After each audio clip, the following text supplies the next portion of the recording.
अस्सलाम my family, क्या हाल चाल है। उम्मीद है सब ठीक होंगे, खुश होंगे और खैरियत से होंगे। तो मैं हूं अनम गौहर आपके साथ और आज हम बनाने जा रहे हैं जी ब्राउन प्याज। और ये ब्राउन प्याज जो मैं आपको बताने जा रही हूँ 1 साल तक इसको कुछ भी नहीं होगा। और वो टिप्स शेयर करूंगी जिससे आपकी प्याज मुरझाएगी नहीं, खिली खिली खिली खिली बिल्कुल आपकी तरह बनेगी। ठीक है, टेंशन आपने किसी चीज की नहीं लेनी है। बस वीडियो को आपने लास्ट तक जरूर देखना है ताकि आपको हर स्टेप की समझ आए। ठीक है जी, और बिना टाइम वेस्ट किए चलते हैं ब्राउन प्याज की तरफ।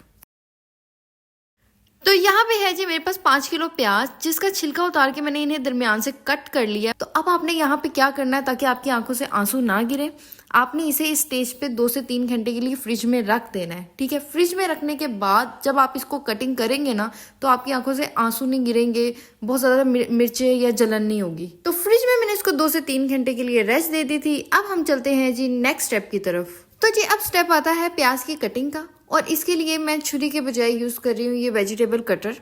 इससे बहुत आसान हो जाता है। छुरी से ना थंब इतना दर्द करना शुरू हो जाता है ना, और ये जो हाथ के आगे जोड़ होते हैं ना उंगलियों का, ये भी बहुत दर्द करना शुरू हो जाते हैं इतनी ज्यादा प्याज काट के।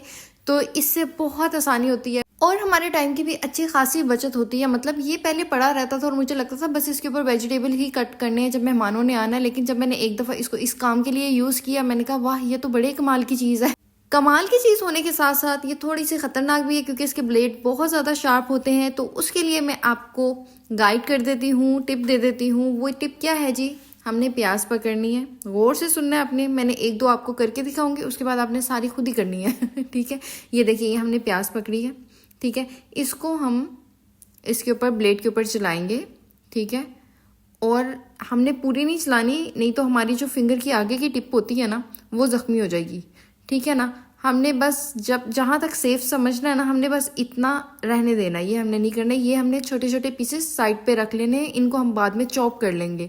ठीक है, उंगलियां बचा के आपने करनी है। मेरी पिछली दफा जो है ना, जब मेरा फर्स्ट टाइम था, मेरी जख्मी हो गई थी 1-2 उंगली बहुत बुरी तरीके से। ठीक है, मैं नहीं चाहती कि आप लोगों की जख्मी हो बिल्कुल भी। तो आपने जब ये लास्ट पे आ जाना है, ये साइड पे प्याज रखते जानी है। ठीक है, उसको हम लास्ट पे चॉप कर लेंगे। लेकिन जी इसके बावजूद अगर आपकी ग्रिप छुरी पे ज्यादा अच्छी है या आपको वो ज्यादा कंफर्टेबल लगता है तो आप छुरी से कटिंग कर ले। मेन चीज है जी हमने प्याज को अच्छी तरीके से बारीक कटिंग करना है। ठीक है, तो मैं भी जी सारी प्याज कटिंग करके आपको फाइनल लुक दिखाती हूँ। तो ये देखिए जी मेरी सारी प्याज हो चुकी है कटिंग, जिसपे मुझे लगे 20 मिनट। और ये उन सब पीसेस को मैंने चॉप कर लिया है जो मैं साइड पे रखती गई थी। आपने भी इसी तरह चॉप कर लेना है, कुछ भी वेस्ट नहीं करना है। आप ये उसी प्याज में मिला सकते हैं। ठीक है ना, अब हम चलते हैं जी फ्राई की तरफ। तो जी यहाँ पे लिया मैंने नॉन स्टिक की बड़ी सी कढ़ाई। ठीक है, मैं लोहे की कढ़ाई से अवॉइड करती हूँ क्योंकि वो जल जाती है। ठीक है, धुआं देने लग जाती है। तो नॉन स्टिक की कढ़ाई में आपकी प्रोडक्ट जलती नहीं है, आपका धुआं नहीं देती। ठीक है ना, आपको धोने में भी बहुत आसानी होती है। तो ये जो घी मैं इसमें डाल रही हूँ, आपने ऑयल यहाँ पे यूज नहीं करना, आपने घी यूज करना है प्याज फ्राई करने के लिए। वो मैं आपको आगे वजह बताती हूँ, लेकिन उससे पहले मैं आपको ये बताऊं कि ये जो घी मैं यूज कर रही हूँ ये मेरे पिछली प्याज का बचा हुआ है। जो मैंने लास्ट टाइम प्याज फ्राई की थी उससे जो घी बच गया था वो मैंने संभाल के रख लिया था। ठीक है ना, तो अब मैं इसको दोबारा से यूज कर रही हूँ इसके अंदर, और इसी के अंदर मैं नया घी ऐड कर देती हूँ। ठीक है, आप फ्राई करने के बाद प्याज को आप इसको सेव कर लें। नेक्स्ट टाइम जब आप प्याज फ्राई करें तो आप ये घी यूज कर सकते हैं। तो जी अब मैं आपको बताती हूँ कि हमने यहाँ पे ऑयल क्यों नहीं यूज करना और घी ही क्यों यूज करना है। उसकी वजह यह है कि जब हम ऑयल में प्याज ब्राउन करते हैं ना तो वो मुरझाई हुई बनती है, और जब हम घी में फ्राई करते हैं प्याज तो वो सही एक्टिव मेरी तरह चुस्त होती है।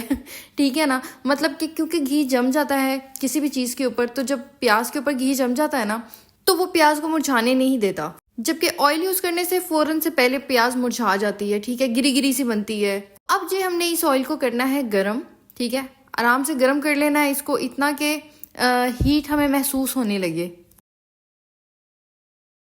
तो जी ये देखिए ये हमारा ऑयल हो चुका है गरम। अब हम इसके अंदर प्याज ऐड करेंगे। प्याज ऐड करने के बाद हम इसको मिक्स कर लेंगे ताकि सारी प्याज अच्छी तरह ऑयल में डिप हो जाए। लेकिन आपने एक बात का ख्याल रखना है, वो ये है कि आपने फुल तेज आंच पे जो है ना प्याज को ब्राउन करना है। ठीक है, हम फ्राई जो प्याज करेंगे फुल तेज आंच पे करेंगे, मीडियम या हल्की आंच पे नहीं करेंगे।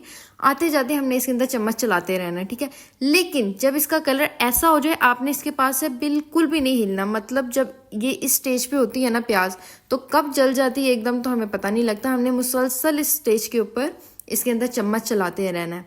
ठीक है, छोड़ना बिल्कुल भी नहीं है इसको।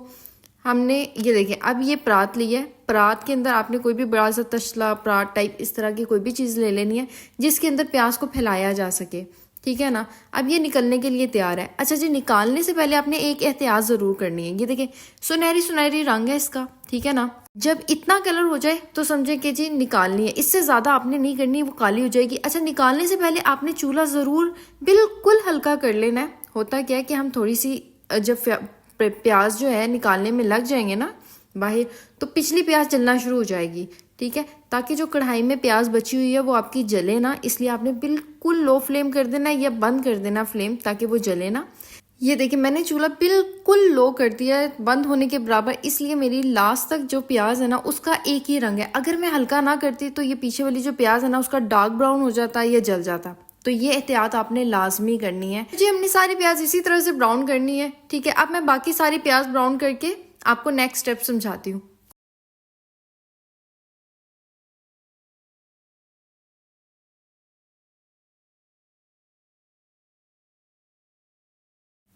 तो जी ये देखिए हमारी प्याज कितनी सुनहरी, कितनी खूबसूरत ब्राउन हुई है कि सारी प्याज का कलर एक जैसा है। अच्छा, जब हम प्याज ब्राउन कर लेते हैं ना तो ये इकट्ठी हुई होती है गोले की सूरत में, छोटे छोटे से इसके बॉल्स बने होते हैं आपस में जुड़ के। हमने क्या करना है इस स्टेप में कि इनको अलहदा करना है, हल्के और नरम हाथ से हमने इसको अलहदा करना है। हमने इसके जो रेशे है ना वो तोड़ने नहीं है, सिर्फ अलहदा करना है। आपने इस तरह अलहदा करना है कि ये सारी प्याज एक दूसरे से बिल्कुल अलग अलग हो जाए, एक एक दाना अलग हो जाए, ठीक है ना। अच्छा, ये ब्राउन प्याज ना आपने लाजमी करके रखनी है, क्योंकि इससे ज़िंदगी इतनी आसान हो जाती है ना। आप देखें नॉर्मली जब हम हांडी बनाते हैं ना तो उसमें क्या होता है 5 से 6 मिनट हमें प्याज कटिंग करने में लग जाता है। उसके बाद जब हमने प्याज को फ्राई करना है ना, लाइट ब्राउन करना है, उसमें 7-1 मिनट तो हमें लगते ही लगते हैं। तो इस तरह हमारे 15 मिनट तो इस चीज़ में वेस्ट होते ही हैं। तकरीबन 12 मिनट तो हुए ना अगर हमने बहुत स्पीड से भी काम किया, ठीक है। तो जब आप ब्राउन प्याज करके रख लेते हैं ना, आपने क्या करना होता है, जिस प्लेट में आपने नमक मिर्च हल्दी धनिया वगैरह निकाला और अदरक लहसुन पेस्ट निकाल लिया, उसी में आपने ब्राउन प्याज भी रख देनी है। आपने डायरेक्ट तेल के अंदर ये सारे मसाले के साथ डाल देनी है, आपको अलहदा से ब्राउन करने की ज़रूरत नहीं होती है। और जो बिरयानी पे लास्ट पे दम के वक्त जो हम लाइट ब्राउन प्याज ऊपर डालते हैं ना दम लगाने से पहले, ये प्याज उसमें भी यूज़ कर सकते हैं। आपको अलहदा से उसमें भी ब्राउन करने की ज़रूरत नहीं होती। तो जी यहाँ पे हमारी प्याज अच्छी तरह से अलहदा हो चुकी है। अब हमने इसको 2 घंटे के लिए रेस्ट दे देना है, पंखे के नीचे इसको ठंडा होने देना है, ठीक है। खुद भी रेस्ट करनी है, जाहिर है इतना काम करके बंदा थक जाता है, तो आराम से रेस्ट करें। तो 2 घंटे बाद आके इसका दोबारा से हम दीदार करते हैं। तो जी ये देखिए पंखे के नीचे हमारी प्याज हो चुकी है ठंडी, और ये देखिए एक एक दाना अलहदा है इसका प्याज का, ठीक है। अब हमने क्या करना है, 2 घंटे हमने पंखे के नीचे रखी। अब मैं इसको 3 घंटे फ्रिज के अंदर रख के इसकी आपको फाइनल लुक दिखाती हूँ कि इसकी फाइनल लुक कैसी है। कि जब आप फ्रिज में रख के इसको यूज किया करेंगे तो बहुत ही कमाल की आती है इसकी फाइनल लुक। और जो दूसरी तरफ जो हमारा घी कढ़ाई में बचा हुआ था प्याज फ्राई करने के बाद, उसको हमने एक जार के अंदर रख लिया है, ठीक है। ये जार हम बंद करके रख देंगे। अगली दफ़ा जब हमने प्याज फ्राई करनी है तो ये यूज़ कर लेना, कोई भी चीज़ हमने वेस्ट नहीं करनी है, ठीक है। ये हमारा रीयूज़ हो जाएगा। तो जी ये देखिए 3 घंटे कंप्लीट हो चुके हैं। हमारी प्याज की खूबसूरती देखें कि आपको फ्रिज में रखने के बाद इतनी खूबसूरत प्याज मिलेगी, मतलब पूरा साल आपकी प्याज का कलर चेंज नहीं होगा। ये देखें क्या कमाल की है कि बाजार की प्याज को ना ये पीछे छोड़ रही है, एक एक दाना अलग है, सुनहरी है पूरी, ठीक है। इसी तरह से आपने स्टेप बाय स्टेप अपने घर में फ्राई करनी है। आपने 1 साल तक यूज़ करनी है, कुछ भी नहीं होगा, ना इसके अंदर से स्मेल आएगी, ना इसका जायका चेंज होगा, ना कलर चेंज होगा, कोई ख़राबी इसके अंदर पैदा नहीं होगी 1 साल तक।